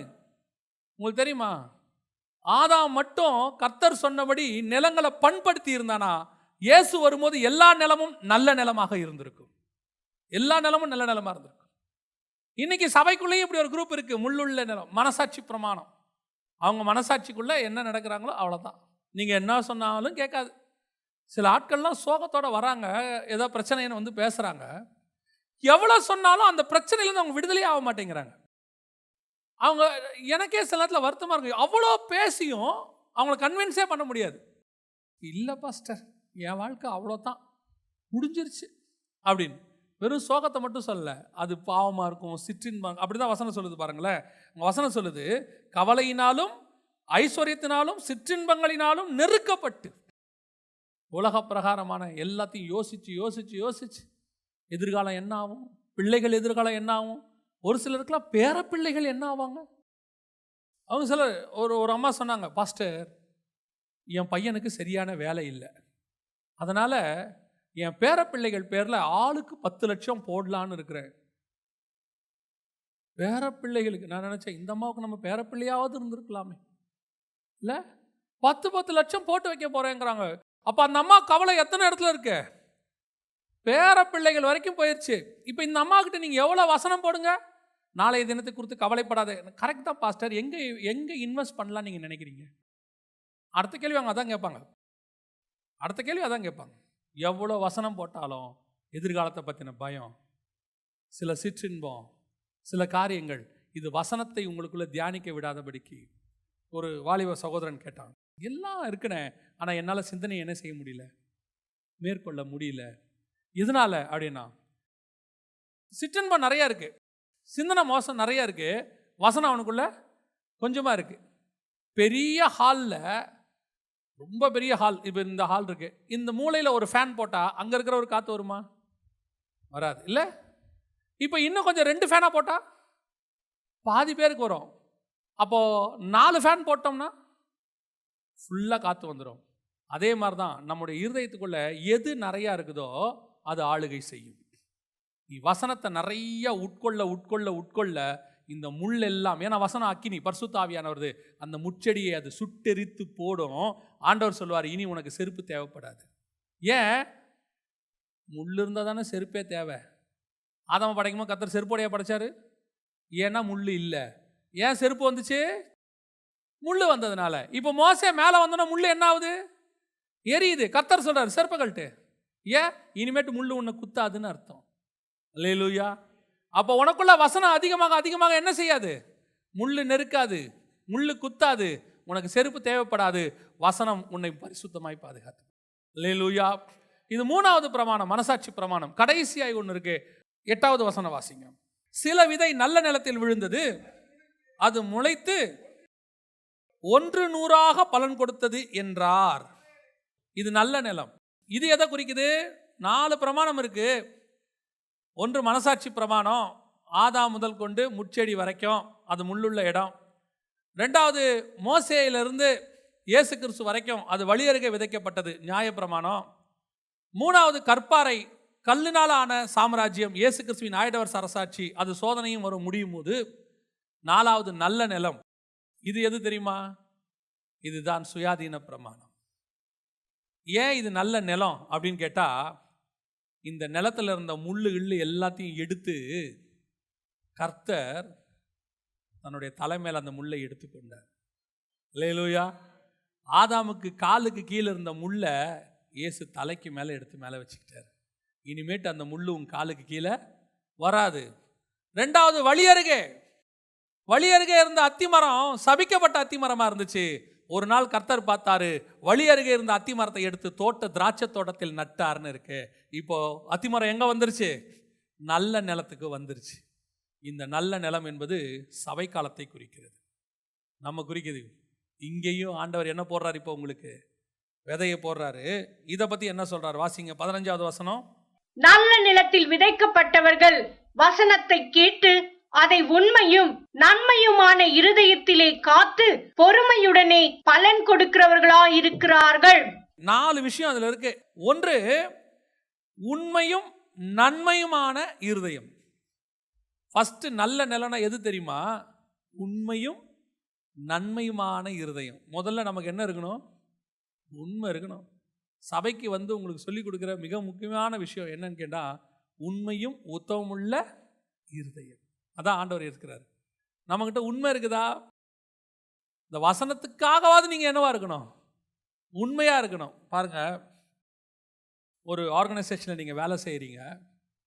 கொஞ்ச நாள் போய் சேர்ந்த உடனே உங்களை அவங்க சந்தேகமாக தான் பார்ப்பாங்க, அப்படி தானே? நம்பிட மாட்டாங்க. யாரையுமே உடனே என்ன செய்ய மாட்டாங்க? நீங்கள் போன உடனே வாங்க உங்களை தான் எதிர்பார்த்துக்கிட்டு இருந்தேன், இந்த பீரோ சாவி வச்சுக்கோங்க அப்படின்னு நான் சொல்ல போகிறாங்க? செய்ய மாட்டாங்க. அப்படி செய்யவே மாட்டாங்க. கொஞ்ச நாள் ஆகும், உங்களை பற்றி என்ன செய்வாங்க? பார்ப்பாங்க. இருக்கிறவங்களில் நீங்கள் எப்படிப்பட்டவங்களா இருப்பீங்க? உண்மை உள்ளவர்களாக இருக்கும்போது ஒரு ரொம்ப சென்சிட்டிவான போஸ்டிங்க்கு உங்களை கொண்டு வருவாங்க. அப்போ கீழே இருந்து உண்மையாக இருக்கிறவங்க அவங்க என்ன செஞ்சுட்டே இருப்பாங்களாம்? கண்காணிச்சுக்கிட்டே இருப்பாங்க, யார் யாருன்னு. ஒரு நாள் வரும், அந்த உண்மை உள்ளவனை தூக்கி மேலே உட்கார வைப்பாங்க. அந்த மாதிரி ஆண்டவர் நீங்கள் சபைக்கு வந்து வசனத்தை கொடுக்க கொடுக்க கொடுக்க அந்த வசனத்துக்கு நீங்கள் எவ்வளோ உண்மை உள்ளவர்களாக இருக்கிறீங்கன்னு கர்த்தர் பார்ப்பார். அந்த வசனத்தினால நீங்கள் முள்ளுள்ள இடங்களில் இருக்கிற முள்ளெல்லாம் எடுக்கிறீங்களா? கற்பாறை மேலே விழுந்த மாதிரி வேறு இல்லாமல் போகுதா? உங்களுக்கு பிரச்சனைகள் சோதனைகள் வரும்போது அதில் நிலை நிற்கிறீங்களா? எல்லாத்தையும் கர்த்தர் கொஞ்சம் கொஞ்சமாக பார்ப்பார். ஒரு நாள் வரும், பரலோகத்தின் ரகசியமான வசனங்களை கொண்டு வந்து கர்த்தர் உன் கையில் கொடுப்பார். நீ வேதம் படிக்கும் போது கர்த்தர் உன்னை அபிரதமாக மாற்றுவார். ஏன்? கர்த்தர் வெயிட் பண்ணி பார்க்குறாரு. நான் கொடுக்குற வசனத்துக்கு நீ உண்மையா இருக்கிறியா? அந்த வசனம் உனக்குள்ள உண்மையும் நன்மையுமான இருதயம். 2வது, சிலர்கிட்ட ஒரு கெட்ட பழக்கம் இருக்கு. என்ன தெரியுமா? அவங்களுக்கு தெரியும், யாருக்கும் சொல்லி கொடுக்க மாட்டான், அவனுக்குள்ளேயே வச்சுப்பான். எப்பயாவது திடீர்னு ஒரு வெளிப்பாடு ஏதாவது ஒன்று சொல்லுவாங்க, சொல்லிட்டு அவ்வளோதான்ப்பா, வேற ஒன்றும் இல்லை, அவ்வளோ. ஆனால் உண்மையான குரு எப்படி இருப்பார் தெரியுமா? இயேசு சொல்றாரு, என் பிதா எனக்கு கொடுத்தவைகளில் ஒன்றையும் நான் மறைத்து வைக்கவில்லை, எல்லாவற்றையும் உங்களுக்கு தந்தேன். இதுதான் நன்மையான இருதயம். ஆண்டவர் பார்க்கறது என்ன தெரியுமா? உண்மையும் நன்மையுமான இருதயத்தை கர்த்தர் பார்க்கிறார். அவ்வளோதான். எனக்கு கர்த்தர் இலவசமாக கொடுத்தாரா? இலவசமாக கொடு, அவ்வளோதான். போட்டோம், அது வான்னு போட்டு ஒரு பக்கம். 2வது வசனம் சொல்லுது, பொறுமையுடனே பலன் கொடுக்கிறவர்களாக இருக்கிறார்கள். வசனத்தை கேட்ட உடனே, வாக்குத்தத்தம் கேட்ட உடனே நாளைக்கே நிறைவேறும்னா நிறைவேறாது. You must wait. கர்த்தர் சொல்லி கொடுத்துருக்கிறாரா? உனக்கு ஒரு காலம் கொடுத்துருக்கிறார். சிலர்லாம் பார்த்தீங்கன்னா நல்ல ஆண்டவர் வசனம் கொடுக்க கொடுக்க உடனே யாருக்கிட்டையாவது போய் மெசேஜ் கொடுக்கணும், துருன்னு இருக்கும். அது வர்றது நல்லது, ஆனால் கர்த்தருடைய கரத்தில் அடங்கி இருப்பது இன்னும் நல்லது. ஏற்ற காலத்தில் கர்த்தர் என்ன செய்வார்? உயர்த்துவார். சிலருக்கு குழந்தைய பார்க்கணுன்னு ஆசை இருக்கும், வயிற்றில் இருக்கும்போது. அந்த குழந்தை உதைக்கும் போதெல்லாம் இதை பார்க்கணும்னு இருக்கும். 7வது மாதமே எடுத்தால் சரியாயிருமா? ஐயோ பிள்ளைய பார்க்கணுமே. உங்களுக்கு என்னதான் அது மேலே ஆசை இருந்தாலும் 9 மாதம் வரைக்கும், 9.5 மாதம் வரைக்கும் நீங்கள் என்ன செய்யணும்? வெயிட் பண்ணணும். அப்போ தான் அது முழுசாக வரும். நம்மளை பொறுத்த வரைக்கும் அது குழந்தை, கர்த்தரை பொறுத்த வரைக்கும் வளர்ச்சி. நமக்கு வசனத்தை கொடுத்துருப்பாரு, நமக்கு ஆசை இருக்கும், உடனே போய் அப்படி பண்ணணும் இப்படி பண்ணணும், உலகத்தை கலக்கணும். சிலருக்கெல்லாம் பார்த்தீங்கன்னு சொன்னால், நான் உடனே ரெய்னாட் பாங்கே மாறணும், பில்லி கிரகாமா மாறணும். கர்த்தருக்கு தெரியும், தம்பி இப்போ நீ இருக்கிற நெய்ற ரேஞ்சுக்கு எதுவுமே ஆகாது, உனக்கு துருத்துருன்னு இருக்கு. நம்ம வீட்டிலலாம் பையன் வந்து திடீர்னு கேட்பான், பார்த்துருக்கீங்களா? 10-12 வயசில் நம்ம ஷேவ் பண்ணும்போது, நானும் பண்ணிட்டா இல்லை, நம்ம பையன் வந்து கேட்பான், அப்பா சொல்வார், டேய் இப்போ பண்ணேன்னு வச்சுக்கோ, முகமெல்லாம் என்ன ஆகும்? ஒரு நாள் வரும், அந்த மெச்சூரிட்டி வரும், தேவையும் வரும். அப்போ அதை நம்ம என்ன செய்ய முடியும்? பயன்படுத்த முடியும். ஆசருக்கு பிளேடுன்றதுக்காக நம்ம என்ன பண்ண முடியாது? செய்ய முடியாது. ஒவ்வொன்றுத்துக்கும் கர்த்தர் ஒரு நேரம் வச்சிருக்கிறார். பொறுமையோடு கூட காத்திருத்தல் கடைசியாய் பலன் கொடுக்கிறவர்களாக இருக்கிறார். அல்லேலூயா. நீங்களும் நானும் தான் அந்த நல்ல நிலம். அதுதான் சுயாதீன பிரமாணம். இந்த சுயாதீன பிரமாணம் 100% நல்ல நிலம். இங்கே முள்ளு கிடையாது. ஏன்னா இதில் எந்த சாபமும் கிடையாது. புதிய ஏற்பாட்டு ஆசீர்வாதத்தில் என்ன கிடையாது? ஒரு சாபமும் கிடையாது. கற்பாறையில் ஈரம் இல்லாமல் இருந்ததுன்னு இருக்கு. நமக்கு பரிசுத்த ஆவியானவர் நதியாக நமக்குள்ளே ஓடுகிறார். நமக்குள்ளே ஈரம் இருக்கிறது. புரியுதா நான் சொல்றது? கடைசியாக வழி அருகே இருந்தது தான் கர்த்தர் இன்னைக்கு வேலி அடைச்சி நம்மளை பாதுகாப்பாக தோட்டத்துக்குள் நடப்பட்ட அத்திமரமாக கர்த்தர் வச்சிருக்கிறார். அல்லேலூயா. Thank you holy spirit. நன்றி ஆவியானவரே. இன்னைக்கு 4 வகையான நிலங்களாக நாம் இருக்கிறோம். ஒரு சிலர் வழி அருகே போடப்பட்ட நியாயப்பிரமாணத்தைக்குரிய சுபாவத்தோடு கூட வசனம் வருது, ஆனால் பிசாசானவன் பொறுக்கி போட்டுடுறான். விசுவாசம் வரமாட்டேங்குது. ரட்சிக்க கூடாதபடிக்கு பிசாசு அவங்களுக்கு தடையா நிற்கிறான். அவங்க பிசாசுக்கு துணையா போயிடுறாங்க. 2வது, முள்ளுள்ள கற்பாறை உள்ள இடங்கள்ல வேரூன்றாதபடிக்கு. ஏன்னா வசனம் சொல்லுது, ஈரமில்லாதபடியினாலே. பரிசுத்த ஆவியானவர் இல்லை. பரிசுத்த ஆவியினுடைய ஈரம் இருக்குமானா அவர் அதை வேரூன்ற பண்ணுவார். அந்த நதி புறப்பட்டு 4 ஆறுகளாக பிரிந்து தோட்டத்துக்குள்ளே பாய்ந்தது. அப்பதான் அது எல்லாம் செழித்து வளரும். அந்த நதியின் ஓரத்தில் 12 விருட்சங்கள் இருந்தது. அது ஆரோக்கியத்திற்கு நல்லது. இந்த நதி போகிற இடமெல்லாம் ஆரோக்கியம். அதான் பரிசுத்த ஆவியினால உங்களுக்குள்ள வேரூன்றுகிற வசனம். 3வது, இந்த முள்ளெல்லாம் எடுத்து போடப்பட்டு சாபம் நீக்கப்பட்ட நல்ல நிலம். ஆதாம்கிட்ட அதுதான் ஆண்டவர் சொன்னார், நீ போய் மண்ணை பண்படுத்து, இந்த முள்ளை ரிமூவ் பண்ணிடணும். சாபத்தை நீக்கிட்டார் இயேசு. இப்ப நல்ல நிலமா நாம இருக்கிறோம். மீண்டும் எப்படி ஆண்டவர் ஆரம்பத்தில் படைச்சாரோ அது மாதிரிதான் சபை மாறுது. சபை மாறணும். முள்ளெல்லாம் எடுக்கப்பட்டு சாபம் நீக்கப்பட்டு இந்த வசனம் உண்மையும் நன்மையுமான இருதயத்தில் பொறுமையோட காத்திருந்து பலன் கொடுக்கிறவர்கள். உண்மையும் நன்மையுமாய், உண்மையும் நன்மையுமாய். இருதயத்தை ஆராய்ந்து பாருங்க. நான் நல்ல நிலமா இருக்கணும் ஆண்டவரே. ஆண்டவர்கிட்ட கேளுங்க, நான் நல்ல நிலமா இருக்கணும் ஆண்டவரே, நான் நல்ல நிலமா இருக்கணும். எனக்குள்ள முள் இருக்கக்கூடாது. நான் கற்பாறை உள்ளவனா இருக்கக்கூடாது ஆண்டவரே. நான் வழி அருகே இருக்கிறவனா இருக்கக்கூடாது. பிசாசுக்கு இடம் கொடுக்கக்கூடாது. ஜோடிக்கப்பட்ட வீடா இருந்துச்சுன்னா பிசாசு வரும். ஆனா உள்ள ஆள் இருந்தா பிசாசு வராது. நாம் தோட்டத்துக்குள்ளே நடப்பட்ட அத்திமரமா மாறணும். ஒப்பு கொடுப்போமா? எல்லா கரங்களை ஆண்டவருக்கு நேராக உயர்த்தி ஆண்டவர்கிட்ட சொல்லுவோம், ஆண்டவரே நான் ஒரு நல்ல நிலைமை மாறணும். ஆண்டவரே ஆண்டவர்கிட்ட சொல்லுங்க, நான் நல்ல நிலமா மாறணும். எங்கள் சர்வ வல்லமை உள்ள தகப்பனே, அருமையான நாளுக்காக உமக்கு நன்றி. நீர் வரும்பொழுது, உம்மை சந்திக்கும் பொழுது நல்ல நிலங்களாக, 100க்கு 100 கனி கொடுக்கிறவர்களாக, மணவாளனுக்கு ஏற்ற மணவாட்டியாக உம்மை சந்திக்க ஆயத்தப்பட்டவர்களாய் காணப்பட கர்த்தர் கிருபை பாராட்டும். எங்களுக்குள்ளே சாபமான முற்கள் இராதபடிக்கு, பிசாசானவன் பொறுக்கி போட்டு விடாதபடிக்கு, கற்பாறையாய் ஈரமில்லாமல் இராதபடிக்கு நல்ல நிலங்களாக உம்மை சந்திக்கிறவர்களாய் காணப்பட கிருபை பாராட்டும். கொடுக்கப்படுகிற வசனங்கள் 100க்கு 100 பலன் கொடுக்கட்டும். எந்த விதத்திலும் இதை பிசாசு பொறுக்கி போட்டு விடாதபடி கர்த்தர் வேலியடைத்து பாதுகாத்துக் கொள்ளும். நீர் மாத்திரம் மகிமைப்படுவீராக. எங்கள் ஆண்டவர் இயேசுவின் நாமத்தில் ஒப்பு கொடுத்து ஜெபிக்கிறோம் எங்கள் ஜீவனுள்ள நல்ல பிதாவே.